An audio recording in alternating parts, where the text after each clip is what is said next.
am so blessed today. I'm here at the Red Thread Cafe at Cosmic Cowgirls with Miss Molly, who is here from Ann Arbor, Michigan, although she's a being of the cosmos. I'm so happy to have you. Thank you. I'm so excited to be here. Yay! Molly is a visionary artist and teacher and healer, an extraordinary mind that I was blessed to work with in the Color of Women training. And we've been staying in touch over the couple years and really discussing amazing things regarding art and how it correlates to healing and the cosmic dimensions that both of us like to travel into. So I just find the way that you correlate everything so fascinating. Tell us a little bit about like who you are and what you're doing in your life right now. Well, since I took your training, the teacher training in the Color of Woman, I've been having workshops, and it's been really well received in my area. I've got some regular people who are coming to the workshops and really love it and telling their friends. And yeah, just going really deep with women. Mm-hmm. Starting to build a little bit of a community in the area. It's fun. And you also work with helping people develop their gifts, like intuition and clairvoyance. Like you help people access the parts of themselves that might be dormant, but you believe, like, just like I do, that everyone can paint. Yep. You believe everyone has access. Is that right? Can you tell us a little bit about that? I believe that we're spiritual beings having a physical experience, and so we're all wired for intuition. And so through the years, I've kind of developed my own psychic system to read from, and so I call that the Indura inner sight system. And I teach people how to see and how to access information, how to heal themselves, how to get whatever information that they need in the moment for themselves, so they don't have to rely on anyone else. I love that, because then it puts you're offering your gifts, but it puts the tools of healing into the hands of the individual so they can do their own work, just like in the painting. Yeah. And how do you feel like you were already creating and painting before and also doing this work before? What happened for you when the two worlds of your healing work and the further development of your art and the feminine actually came together? Well, it gave it, it's like a container, and kind of gave it a little more structure. Like I certainly was painting intuitively and kind of channeling what was coming onto the canvas, but I wasn't doing it with as much structure. So it's been really great to have a way to do it myself that's a little more directed, and also a way to share it with others. And I find it really useful, a useful container for finding new themes, new things I want to explore, and kind of plug them into the, say, like the class format or whatever. Right. And it's a really exciting way to get to new places and bring new things into the art. So you're wildly creative like I am. So I feel like that the structure of the method and sort of having a path actually creates more expansion into what I'm able to access, as opposed to when it's just like totally freeform, there's not as much of a container to even catch what's coming through. Yeah, I think that's but right. I don't know if that's just me. Do you feel like that's what's happening also? Yeah, definitely. It creates a way to bring in kind of maybe even specific kinds of information and symbols that maybe I didn't have a way to get at before. Right. So in when you think about that, do you feel like the symbols that we're talking about, or the stories, do you feel like they live in the unconscious or the subconscious, or where are they? Where are they? Yeah, really. Where do they live? I think they live in our unique expression, in our deep selves. Yeah. So when we go in after them and kind of create a space for them to occur in our visualizations, you like create a place for them to happen. Well said, yeah. And then you've got this painting of them that you can like reference that energy over and over again, and kind of really embody the energy of those symbols. Yeah. I love that. I love talking about the method and creativity and how it works when I'm working with people who are already adept at talking about energy, because there's an understanding of what's actually being transferred onto the canvas and how story works and how energy works, because it really is an amazing experience that happens on the canvas, because the canvas is the record of whatever the inquiry or the theme was, right? Yeah. What are some of the themes that you're working with in your paintings? I just set up my March one. It's something that I developed over the summer called Excavating Your Authentic Self. Nice. And it's kind of like you go in and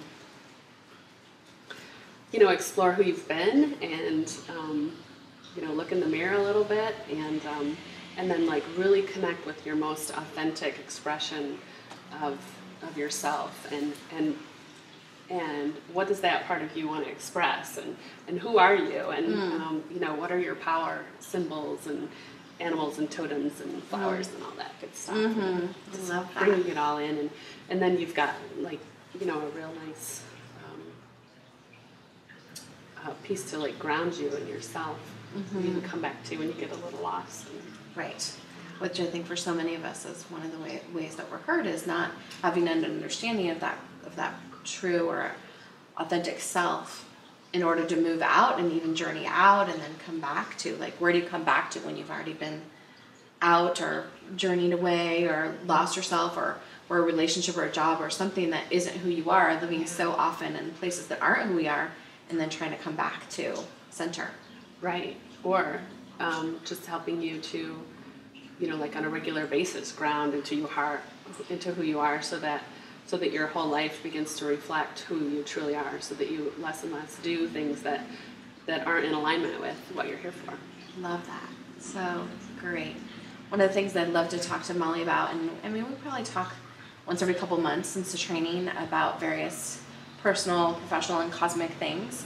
And something that she taught me recently, which I loved, we were talking about protection, because I feel like protection is something that's super important for particularly the Color of Woman students and teachers who are watching right now, that when we work with others, we're subjected to an onslaught of other people's energy. That's one of the reasons why sometimes I don't come out of the back room until everybody's seated, so I don't have to deal with all that initial feeling. And then there's saying goodbye.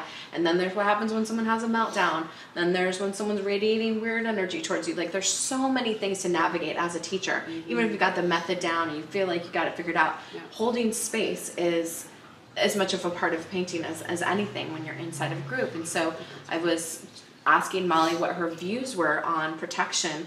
I know for me, I've been doing it so long, it was sort of hard for me to extract out, like, what is it that I'm doing? And I'm pretty cautious. I'm probably more cautious than most people about how I walk into a space and navigate and what's going on in there. And it's been something that I've been wanting to develop for a while. It's like, well, what would be the most basic protection mechanism that Color of Women people, regardless of their spiritual tradition, whether they were atheist or pagan or Catholic nun, could use to set up a way to protect themselves when they're about to go into really uncertain, or what we would call dangerous territory inside of cosmic cowgirls, because you just don't know what's going to happen. And sometimes you can be taken out for days. Nothing bad happened. You could just be wiped because you weren't holding your energy right. And so it's one of the things that we talk about. And so I want to share a teaching that you gave me, which was that that each person, each teacher has to, and we'll talk about this more, but to hold their own resonance and their own connection to source.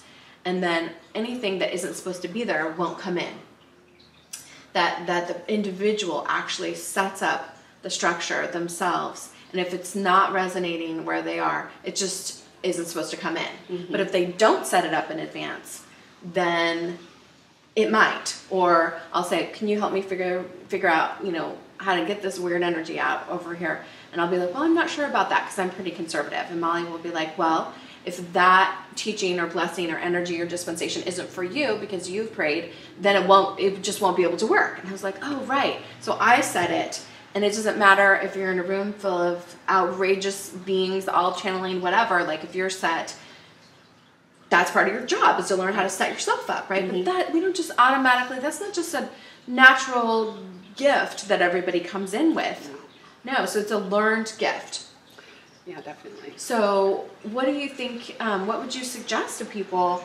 Like, what do we do when we're about to walk into a room with great uncertainty where we're basically the head of the circle? Like, what would you suggest, or what are your thoughts on it? Because you do it and know how challenged we are by that. Yeah, definitely.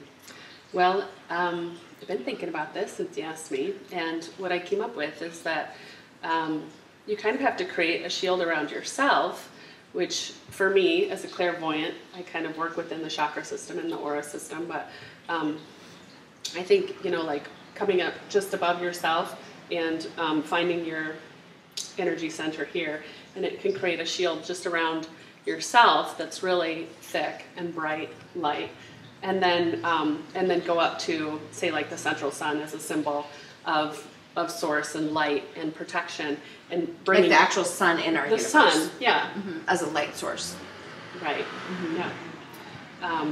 Letting that create a larger shield in which you can use it as a protected container for your class, so that you're protected, you're grounded, and you're holding your own energy, so that you're not thrown off by what people are going through around you, and then you're also creating a space for them to be protected and not, for them to be grounded and protected and more centered and more held. So I get that image of like everybody's in their own egg, sort of, and then there's this egg that you're a part of, like casting the circle, as we say in the feminine circles, like casting the circle, but that you don't have to hold all the frequency because it's being sustained by the light of the sun, and you're being basically like, you're saying like we're being supported by the universe in that way. Right. Right. And you're kind of casting it with intention, or you're setting your intention that you're holding a space for this class, or for this workshop or this group or whatever. And so what would you say that, okay, so say someone would do that. I definitely do something almost exactly like what you're saying. And each person would connect to their own variation of their source. So if you were a prayer, if you were a meditator, if you were a dancer, whatever, wherever your orientation is, how you get grounded, you would do that as a part of your ritual, right? And then, so two other questions. One, when they're in the class and say it's happening, like it's going to happen, like almost every class, like it's going to happen. They're going to come at you.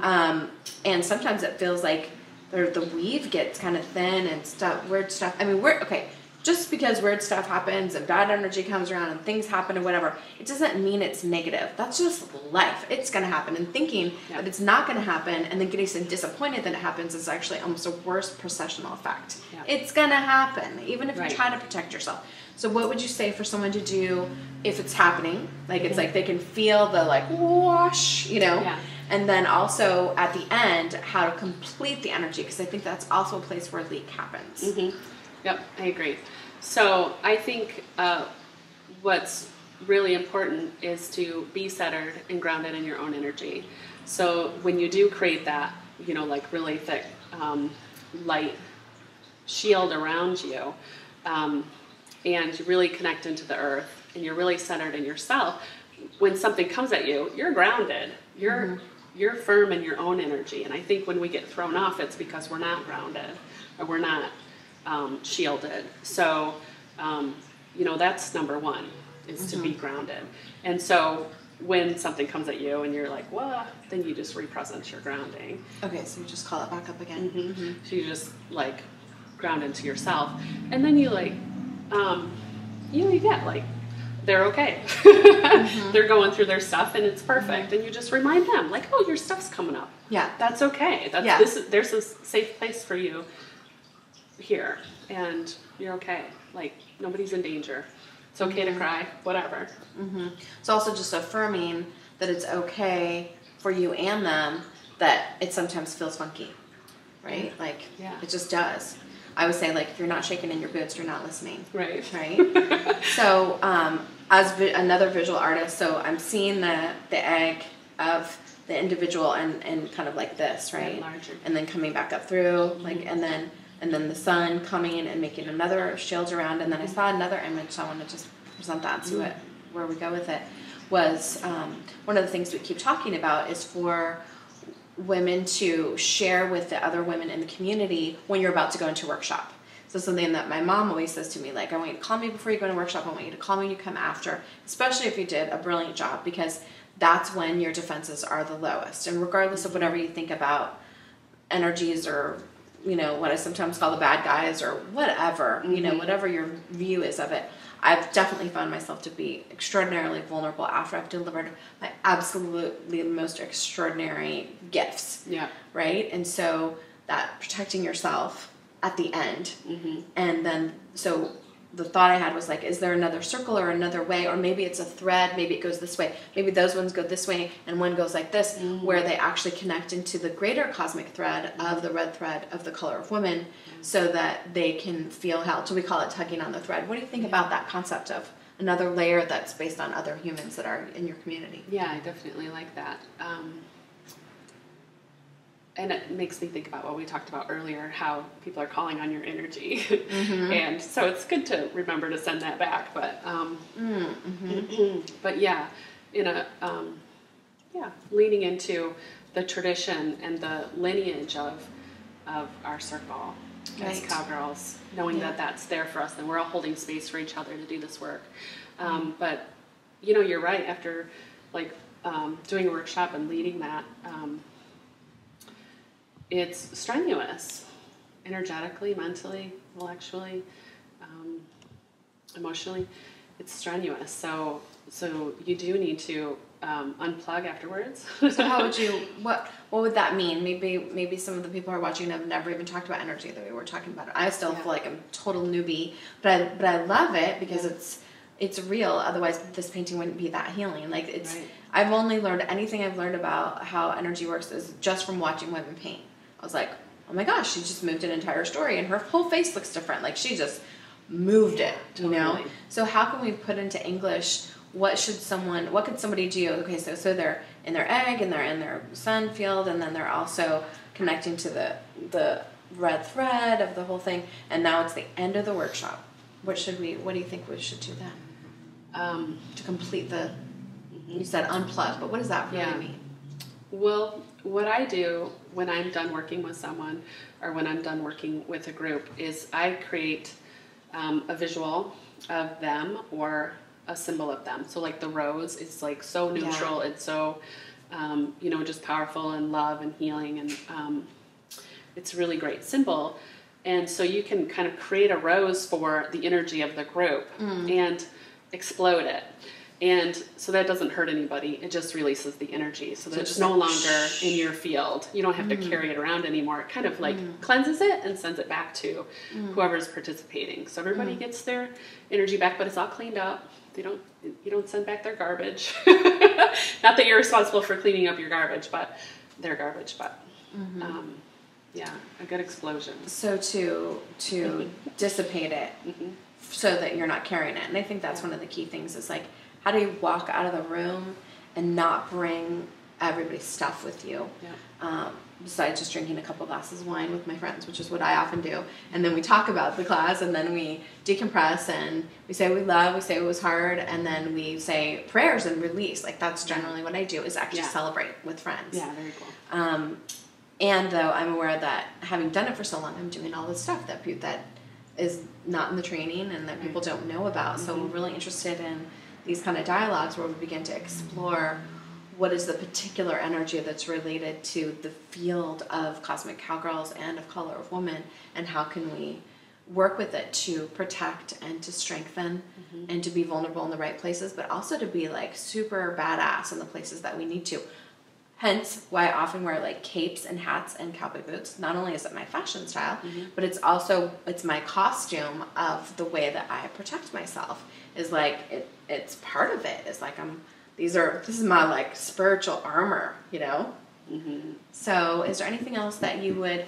I mean, I know I joke with you a lot that I don't trust my intuition and the reason why I say that and I joke is because I am so emotional that I will pick the shiniest, most playful, beautiful thing, and even if it isn't the right thing for me. So I have a whole poem I wrote about how I don't trust myself, and it's all very playful, but I'm also very serious about it because I don't always know what's best for me. So I work with my friends and my family and my community. My intuition doesn't always work on my behalf. I'm good with others, but not as much for myself because I'm just so into the love thing, that I don't always see the danger or I don't notice. And so for me, I don't teach a lot on intuition or around knowing. I know that you and a lot of other people have a greater sense that people can do that. That's not my area because I don't have it myself. And I'll choose the in love, outrageous option and suffer the consequences. That's just me, right? Yeah. So if someone is trying to develop a greater sense of intuition and self-trust, what's one of the things that you teach them? Like if it was a beginner, I know you think I'm way more intuitive than I think I am. Yeah. But what, totally. what would you say to me or to our guests? Like how do we develop our intuition if we don't think that it's very active or operational? Well, the two basics that I teach that are foundational in psychic development are one, your imagination is a vehicle through which to receive information. Amen. And number two, ask and you'll receive. And so when you ask a question, you want to realize the answer has been given. Like, you know it's there. So come from knowing. You know it. And so you just have to be present and listen. Like, you either listen or you look for a picture or you be present in your gut, whatever you feel like is your most dominant sense. Mine's visual. But be in that space of listening or looking, and that's like a magnet, and it pulls the information because, like, I'm waiting, and the universe is like, okay, well, it's right here. Right. So I love what you said about I'm waiting, because it's a sense of, like, there's a sense of anticipation, which I actually live in anticipation, the good kind, where I'm like, okay, what's going to happen? I'm really excited. Okay, what's coming through? Yeah. So maybe I'm doing it, more than I think, but I love those. Those are powerful, powerful tools. Awesome. So it's been so fun talking to you. Is there anything you want to share with our sisters? Well, tell them where to find you. Oh, sure. Yeah. So you can find me online at www.bethelight.org and mollyindura@gmail.com. If you have any questions about how to hold a space or want to do some psychic training. So tell us about that. Be the light. So what is that? I love that, right? Be the light. I mean, we are the light. Jesus says you're the light of the world. Yeah. Light. So when you think about be the light, like, what is that? It just means you're centered in your heart, who you are, and you're shining it for the world, your own unique flavor. Yeah, I love that. That's a big part of the method, even though we're all working with similar concepts, that everybody has their unique light that is theirs to express, that all of us are exploring and looking for and in anticipation of going out in the world and shining those gifts. Yeah. Awesome. Thank you, Molly. Thanks, we're so lucky to be a tribe like this of women where we get together and talk about our wisdom and share it with you. We send you our blessings.